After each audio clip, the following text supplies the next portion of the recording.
Hi, so how much does a website cost? The golden question we get asked all the time. And understandably so, it's a very confusing world out there of, you might get something like cheap as chips, 99 quid per done, or you might get some at the opposite end of the scale.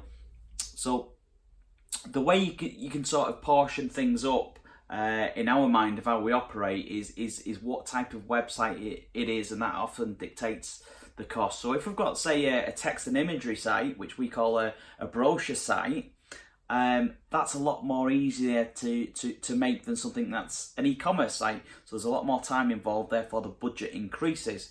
Okay, so in our mind, total transparency. So if we know we're creating a 5-page website, we know roughly it's going to take this amount of time and effort, and therefore it costs this much, 10-page this much, 20-page this much. So you really need to think about it's often the amount of pages and the amount of time that's involved. So anytime we have something like bespoke functionality, such as membership, e-commerce, and then we're on a lot more bespoke, and we don't like the word bespoke ourselves, pricing, so we need to have further investigative stuff with a potential client to work that out.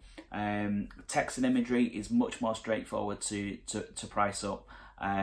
So you need to be really clear about what those demands are from whoever you choose. Cheers.